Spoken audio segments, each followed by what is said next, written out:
കിള്ളിശ്ശേരി നല്ലിടയന്റെ ദേവാലയത്തിലെ നല്ലിടയന്റെയും വിശുദ്ധ സെബസ്ത്യാനോസിന്റെയും 172 സംയുക്ത തിരുനാൾ ഭാഗമായുള്ള കൂടുതുറക്കൽ ശുശ്രൂഷ ഭക്തിസാന്ദ്രമായി. ശനിയാഴ്ച രാവിലെ ആഘോഷമായ ദിവ്യബലി, അമ്പ്, വള, വെഞ്ചിരിപ്പ് എന്നിവ നടന്നു. കൂടുതുറക്കലിന് ഫാദർ ടിജോ ജോയ് മുള്ളക്കര കാർമ്മികനായി. തിരുനാൾ ദിവസമായ ഞായറാഴ്ച രാവിലെ 6:30 ദിവ്യബലി, ലതീഞ്ഞ്, നൊവേന എന്നിവയ്ക്ക് തൃശൂർ അതിരൂപത വികാരി ജനറൽ മോൺസിഞ്ഞോർ ജോസ് കോനിക്കര മുഖ്യ കാർമ്മികത്വം വഹിക്കും. ഫാദർ ഡിയോൺസ് കട്ടിളപ്പേടിക തിരുനാൾ സന്ദേശം നൽകും. വൈകിട്ട് 4 മണിക്ക് വിശുദ്ധ കുർബാനയ്ക്ക് Abhayam palliative hospital director father Joy Koothur കാർമ്മികനാകും. വൈകിട്ട് 5-ന് തിരുനാൾ പ്രദക്ഷിണം നടക്കും.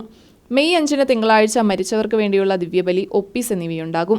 വൈകിട്ട് 7-ന് തിരുനാൾ കമ്മിറ്റിയുടെയും KCYM-ന്റെയും നേതൃത്വത്തിൽ പ്രശസ്ത പിന്നണി ഗായകൻ ജാസി ഗിഫ്റ്റ് നയിക്കുന്ന കൊച്ചിൻ കലാഭവന്റെ ഗാനമേളയോടെ തിരുനാൾ ആഘോഷങ്ങൾക്ക് സമാപനമാകും. ജനറൽ കൺവീനർ വിൽഫി അടക്കളത്തൂർ, കൈക്കാരന്മാരായ ജോമോൻ തൈക്കാട്ടിൽ, സ്റ്റാൻലി ഗബ്രിയേൽ, മാതൃവേദി പ്രസിഡന്റ് ലിൻസി ബിജു എന്നിവർ നേതൃത്വം നൽകി.